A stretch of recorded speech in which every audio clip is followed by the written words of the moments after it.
Hello friends, आपके अपने channel MS classes में आपका स्वागत है। दोस्तों, आज का हमारा टॉपिक है जंतुओं का आर्थिक महत्व। साइंस का यह टॉपिक से रिलेटेड एग्जाम में कई क्वेश्चन पूछ लिए जाते हैं। तो चलिए देखते हैं जंतुओं का जो आर्थिक महत्व है इसमें क्या क्या टॉपिक आते हैं, वो उनके बारे में डिस्कस करेंगे। सबसे पहले आते हैं मधुमक्खी पालन। मधुमक्खी पालन को क्या कहते हैं इंग्लिश में? एपीकल्चर। कई बार क्वेश्चन यहीं से भी पूछ लिया जाता है, एपीकल्चर किसे कहते हैं? जो मधुमक्खी का जो पालन है उसे एपीकल्चर कहते हैं। ऑप्शन में ऐसे दे देगा कि मधुमक्खी पालन, मत्स्य पालन, रेशम कीट पालन, इनमें से कोई नहीं। तो उसका राइट आंसर क्या आ जाएगा? मधुमक्खी पालन। ठीक है, इस टाइप के क्वेश्चन पूछते हैं ज़्यादातर। अब देखिए, जो मधुमक्खी का जो समुदाय है, यानी कि समुदाय का मतलब एक परिवार है इनका भी, उसमें क्या होता है? एक रानी होती है, राजा होते हैं, श्रमिक होता है, चौकीदार होता है, आदि सदस्य होते हैं इसमें। अब चलिए देखते हैं, जो मधुमक्खी है वह एक सामाजिक प्राणी है, और जो रानी है एक छत्ते में सिर्फ एक मधुमक्खी पाई जाती है, जो क्या कार्य करती है? राजा है, मधुमक्खी के आदेश पर ही पानी क्या करता है? इकट्ठा करता है।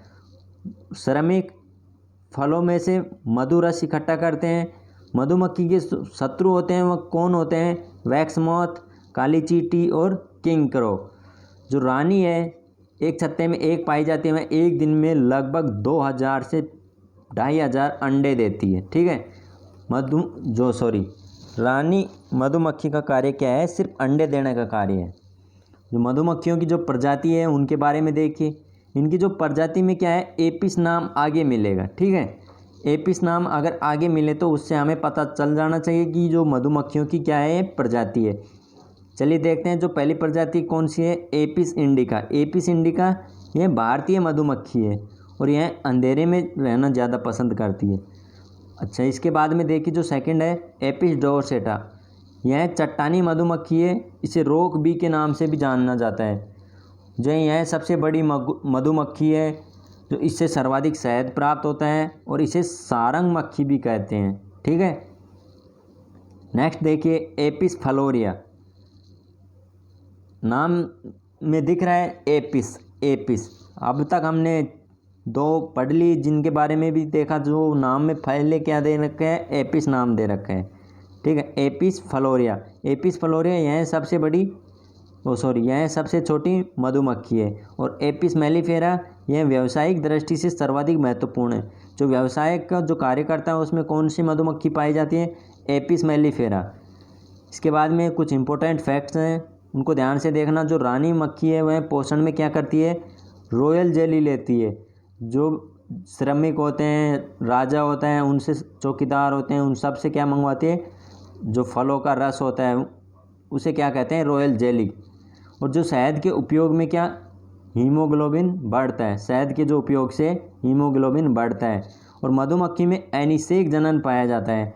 एपिस मधुमक्खी के वंश का नाम है। बताए थे अभी एपिस क्या है? मधुमक्खी के वंश का नाम है। और मधुमक्खी के जो लार्वा को क्या कहते हैं? मेगट कहते हैं। चलिए इसके बाद में देखते हैं रेशम कीट पालन। रेशम कीट पालन को क्या कहते हैं? अंग्रेजी में सेरीकल्चर कहते हैं। इसकी जो खोज करता है कौन है? बीसी लोटजू। इसका उत्पादन सर्वप्रथम चीन में इसका सर्वप्रथम उत्पादन हुआ था। और भारत में प्रथम रेशम अनुसंधान केंद्र कहाँ है? पश्चिम बंगाल में। अच्छा, सर्वप्रथम चीन में है। और जो इसका जो उत्पादन है, उत्पादन में सर्वाधिक स्थान किसका है? प्रथम, वो भी चीन का है। तो भारत का कौन सा स्थान है? भारत का दूसरा स्थान है। ठीक है फ्रेंड्स, इसके बाद में देखिए, जो रेशम उत्पादन का जो प्रमुख केंद्र है वह कौन सा है? मैसूर कहाँ पे है? कर्नाटक में। वर्तमान में रेशम कीट का अध्ययन पूसा इंस्टीट्यूट नई दिल्ली में किया जाता है। और जो रेशम कीट है ये क्या है? एक लिंगी जीव है। रेशम कीट सहसूत की पत्तियों पर पाया जाता है। इसके अलावा इसमें जो प्रजातियां हैं इसकी देखिए, बॉम्बिक मोराई, मूसा रेशम, टसर रेशम, ओक रेशम, ये सभी क्या है? रेशम कीट की जो प्रजाति हैं।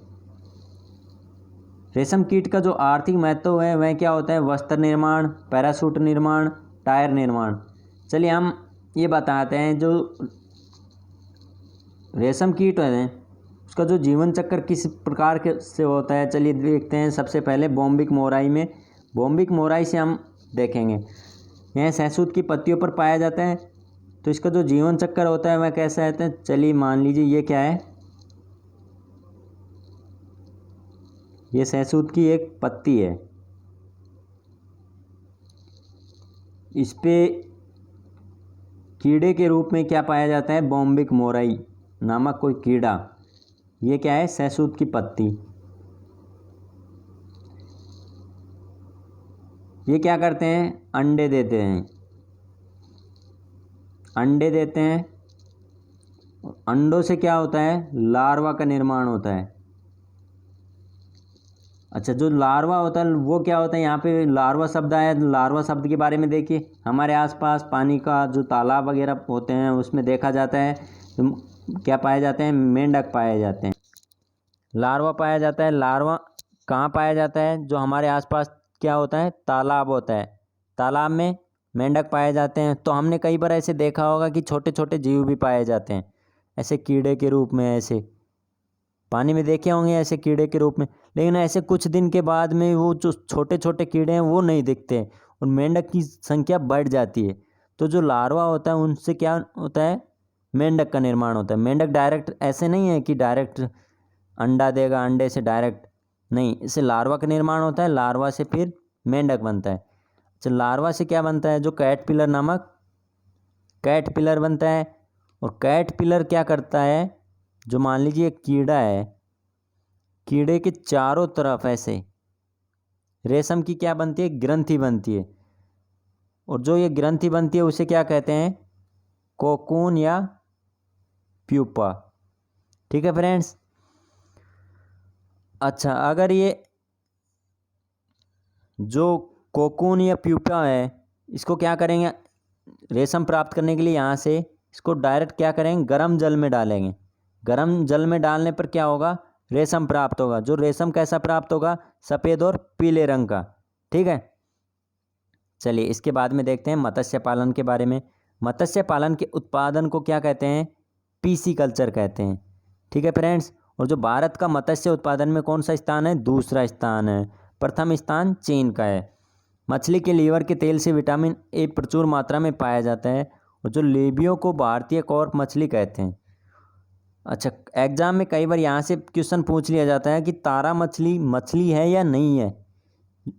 तो यहाँ पे दे रखा है कि जो तारा मछली है वास्तविक मछली नहीं है।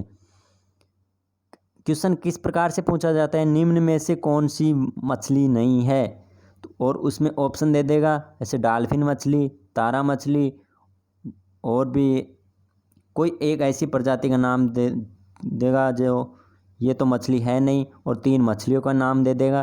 तो उसमें हम क्या करेंगे, तारा मछली वास्तविक मछली नहीं है। ठीक है। दरियाई घोड़े को धरती का क्या कहते हैं, रडार भी कहते हैं। और जो मलेरिया के जैविक नियंत्रण में गैम्बूसिया मछली का प्रयोग किया जाता है। ठीक है। इसके बाद में देखिए मुर्गी पालन। अच्छा मांस देने वाली मुर्गियों को क्या कहते हैं, ब्रायलर कहते हैं। और जो मुर्गी का जो वैज्ञानिक नाम है गैलस डोमेस्टिस है। और जो मुर्गियों के शरीर का तापमान होता है कितना होता है, 105 डिग्री फ़ारेनहाइट से 109 डिग्री फ़ारेनहाइट होता है।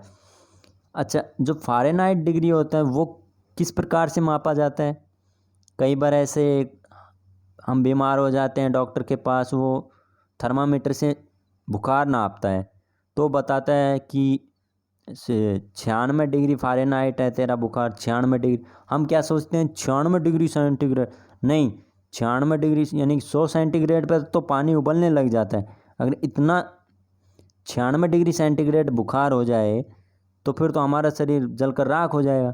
नहीं, वह क्या इसमें होता है, फ़ारेनहाइट में होता है। ठीक है।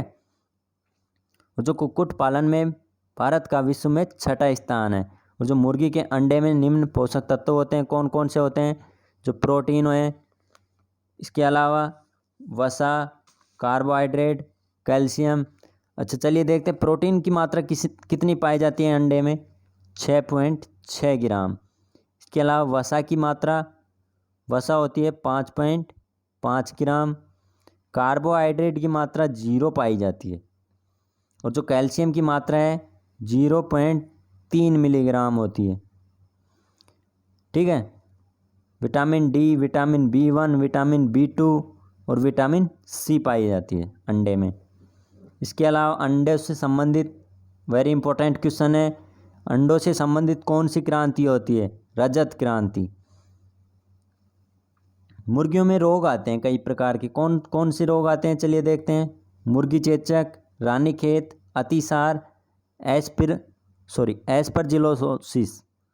इसके अलावा देखिए एग्जाम में क्वेश्चन कैसे पूछे जाते हैं। रानीखेत शब्द किससे संबंधित है? अभी हमने पढ़ा था मुर्गी क्या क्या है, रोग है, तो इसका राइट आंसर ऑप्शन बी, यह मुर्गी से संबंधित है। नेक्स्ट क्वेश्चन, नीली क्रांति किससे संबंधित है? नीली क्रांति मत्स्य उत्पादन से संबंधित है। क्रांतियों से रिलेटेड हम एक वीडियो अलग से पर्सनल बनाएंगे।